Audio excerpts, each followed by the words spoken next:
ಹ್ಞೂ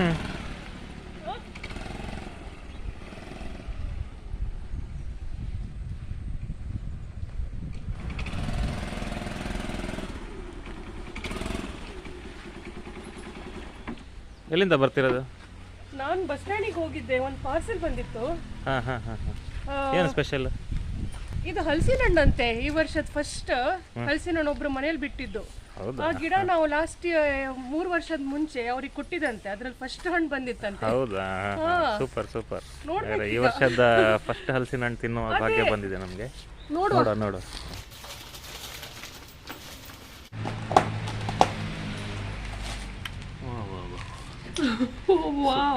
ಈ ವರ್ಷದ ಪ್ರಪ್ರಥಮ ಹಲಸಿನ ಹಣ್ಣು.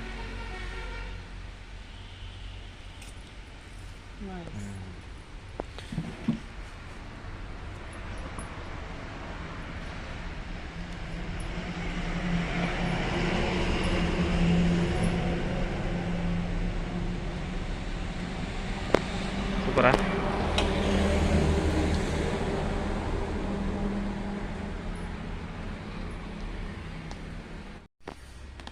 ಇದು ತುಂಬ ಗರಿಗರಿಯಾಗಿದೆ ಮತ್ತು ತುಂಬ ಗಟ್ಟಿ ಸೊಳೆ ಇದು, ಅಂದರೆ ಮೆತ್ತಗಿಲ್ಲ. ಸೊ ತುಂಬ ಕ್ರಿಸ್ಪಿಯಾಗಿದೆ ನೋಡಿ, ನಿಮ್ಗೆ ಕಾಣುವ ಹಾಗೆ. ಲೈಟ್ ಆರೆಂಜಿಶ್ ಕಲರ್ ಯೆಲ್ಲೋ ಅಂತ ಹೇಳ್ಬೋದು. ಸೊ ತುಂಬ ರುಚಿಯಾಗಿದೆ, ಸಿಹಿಯಾಗಿದೆ, ಒಳ್ಳೆ ಕುರುಮ್ ಕ್ರಿಸ್ಪಿಯಾಗಿದೆ. ಸೊ ಇದು ವಿಯೆಟ್ನಾಮ್ ಸೂಪರ್ಲಿ ಅನ್ನೋ ಪ್ರಭೇದದ ಹಲಸಿನ ತಳಿ. ಇದು ಥೈಲ್ಯಾಂಡ್ ಪಿಂಕ್ ಅಂತ ಕೂಡ ಹೇಳ್ತಾರೆ. ಈ ಗಿಡವನ್ನು ನಮ್ಮ ತಂದೆಯ ಸ್ನೇಹಿತರಾದ ನಾಗರಾಜ್ ಅವರು ಶಿವಮೊಗ್ಗದಲ್ಲಿ ಸುಮಾರು 3 ವರ್ಷದ ಹಿಂದೆ ನಾಟಿ ಮಾಡಿದರು, ನಮ್ಮಲ್ಲಿ ಗಿಡ ತಗೊಂಡೋಗಿ. ಸೊ ಈ ವರ್ಷದ ಪ್ರಥಮ ಫಲ ಇದು. ನಿಮಗೆ ವಿಶೇಷ ಅನಿಸ್ಬೋದು, ಈಗ ಇನ್ನೂ ಸಂಕ್ರಾಂತಿ ಕೂಡ ಆಗಿಲ್ಲ, ಆಲ್ರೆಡಿ ಹಣ್ಣು ಬಿಟ್ಟಿದೆ ಅಂತ. ಸೊ ಈ ತಳಿಯ ಇನ್ನೊಂದು ಸ್ಪೆಷಲ್ ಸ್ವಭಾವ ಅಂದರೆ ಇದಕ್ಕೆ ಸರ್ವ ಋತು ಹಲಸು ಅಂತೀವಿ, ಅಥವಾ ಆಲ್ ಸೀಸನ್ ಹಲಸು ಅಂತೀವಿ.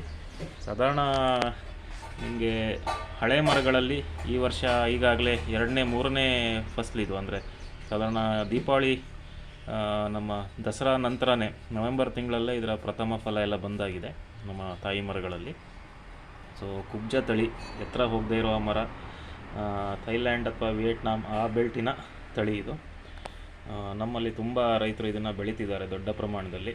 ಸೊ ಇದರ ಸ್ಪೆಷಾಲಿಟಿ ಬಂದು ಈ ಥರ ಅಕಾಲದಲ್ಲಿ ಆಫ್ ಸೀಸನಲ್ಲಿ ಕೂಡ ಹಣ್ಣು ಸಿಗುತ್ತೆ. ಸೊ ಹಲಸಿನ ಹಣ್ಣು ಇನ್ನೂ ಎಲ್ಲೂ ಕೂಡ ಮರದಲ್ಲಿ ಬರೋಕ್ಕೆ ಸ್ಟಾರ್ಟ್ ಆಗಿಲ್ಲ. ಈಗಾಗಲೇ ನಮಗೆ ಈ ವರ್ಷದ ಹಲಸಿನ ಹಣ್ಣು ಸಿಕ್ಕಿದೆ, ನಮ್ಮ ಅದೃಷ್ಟ ಅನ್ಕೋಬೋದು. ಸೊ ಈ ತಳಿಯ ಮರವನ್ನು ನಿಮಗೆ ತೋರಿಸ್ತೀನಿ, ಮತ್ತು ಸಣ್ಣ ಗಿಡದಲ್ಲೇ ಯಾವ ಥರ ಇದು ಹಣ್ಣು ಬಿಡುವ ಪ್ರವೃತ್ತಿ ಹೊಂದಿರ್ತದೆ ಅದನ್ನೆಲ್ಲ ನಿಮಗೆ ಮುಂದಿನ ಹಂತದಲ್ಲಿ ತೋರಿಸ್ತೀನಿ.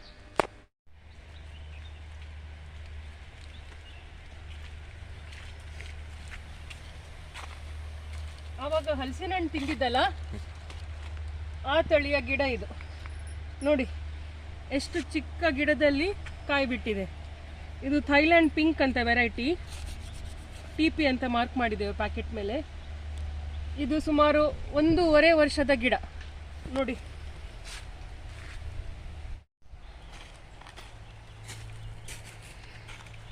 ಇದೇ ಥರ ಇವೆಲ್ಲ ನಮ್ಮ ತಾಯಿ ಮರ, ಮದರ್ ಪ್ಲ್ಯಾಂಟ್ ಅಂತ ಹೇಳ್ತೀವಿ.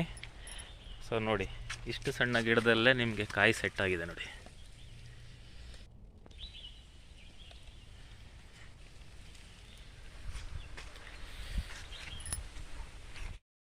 ಇಲ್ಲಿ ಬನ್ನಿ ಒಂಚೂರು, ನಮ್ದು ಇನ್ನೂ ದೊಡ್ಡ ಪ್ಯಾಕೆಟಿಗೆ ಹಾಕಿದ್ದೇವೆ ಮದರ್ ಪ್ಲಾಂಟ್ ಆಗಿ. ಬನ್ನಿ ನೋಡುವ.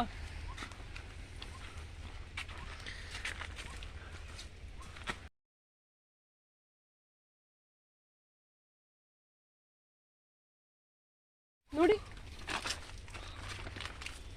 ಆವಾಗ ತೋರಿಸಿದ್ಕಿಂತ ದೊಡ್ಡದಿದೆ ನೋಡಿ.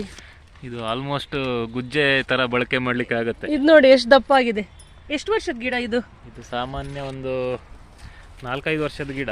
ಇದರಲ್ಲಿ ನಾವು ಕಸಿ ಮಾಡೋಕ್ಕೆ ಅಂತ ಕಡ್ಡಿಗಳನ್ನು ಬಳಕೆ ಮಾಡ್ಕೋತೀವಿ. ಸೊ ಇದೆಲ್ಲ ನಾವು ಕಸಿ ಮಾಡೋಕ್ಕೆ ಬಳಕೆ ಮಾಡುವ ಕಡ್ಡಿಗಳಿಗೋಸ್ಕರ ಬೆಳೆಸ್ಕೊಂಡಿರೋ ತಾಯಿ ಮರ ಇದು. ಸೊ ಇದೆಲ್ಲ ನಾವು ಯೂಸ್ ಮಾಡಿದ್ದೇವೆ ನೋಡಿ, ನಿಮ್ಗೆ ಕಾಣ್ತಾ ಇದೆ. ಸೊ ಈ ತಳಿದ್ದೇ ಕಸಿ ನಡೀತಾ ಇದೆ ಅಲ್ವಾ ಈಗ?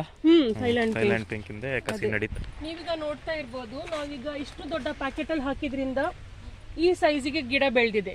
ಅದೇ ನೀವು ಸ್ವಲ್ಪ ಇನ್ನೂ ದೊಡ್ಡ ಬ್ಯಾಗಿಗೆ ಹಾಕಿದರೆ ನೀವು ಒಂದು ಹಲಸಿನ ಹಣ್ಣನ್ನು ಪಡ್ಕೊಳ್ಬೋದು. ಈಗ ಟೆರೇಸ್ ಗಾರ್ಡನಿಂಗ್ ಎಲ್ಲ ಮಾಡುವವರಿಗೆಲ್ಲ ಈ ತಳಿ ತುಂಬ ಉಪಯೋಗವಾಗ್ಬೋದು. ಯಾಕಂದರೆ ಒಂದೆರಡು ಹಣ್ಣು ಬಿಟ್ಟರು ಅವರಿಗೆ ಖುಷಿಯಾಗಿ ಅವರು ತಿನ್ಬೋದು ಅವ್ರು ಬೆಳೆಸಿದ ಗಿಡದಲ್ಲಿ. ಸೊ ನೋಡ್ತಾ ಇರ್ಬೋದು, ಈ ಥರ ಬ್ಯಾಗಲ್ಲೂ ಕೂಡ ನೀವು ಹಾಕಿ ಗಿಡವನ್ನು ಮಾಡಿದರೆ ಇನ್ನೂ ಸ್ವಲ್ಪ ಸುಂದರವಾಗಿ ಗಿಡ ಬೆಳೀತದೆ. ಹಾಗೆ ನೀವು ಇನ್ನೆರಡು ಜಾಸ್ತಿ ಕಾಯನ್ನು ಬಿಟ್ಕೊಳ್ಬೋದು. ಈ ವಿಡಿಯೋವನ್ನು ನಾನು ಇಲ್ಲಿ ಎಂಡ್ ಮಾಡ್ತಾ ಇದ್ದೆ. ನನ್ನ ಅಮೂಲ್ಯ ಅಮೋಘ್ ಬ್ಲಾಗ್ಸ್ ಯೂಟ್ಯೂಬ್ ಚಾನಲಿಗೆ ಸಬ್ಸ್ಕ್ರೈಬ್ ಆಗದಿದ್ದರೆ ದಯವಿಟ್ಟು ಸಬ್ಸ್ಕ್ರೈಬ್ ಆಗಿ, ವಿಡಿಯೋ ಲೈಕ್ ಮಾಡಿ, ಹಾಗೆ ನಿಮ್ಮ ಅಭಿಪ್ರಾಯವನ್ನು ಕಮೆಂಟ್ ಮೂಲಕ ತಿಳಿಸಿ ಅಂತ ಹೇಳ್ತಾ ಈ ವ್ಲಾಗನ್ನು ಇಲ್ಲೇ ಎಂಡ್ ಮಾಡ್ತಾ ಇದ್ದೇನೆ. ಎಲ್ಲರಿಗೂ ಬಾಯ್.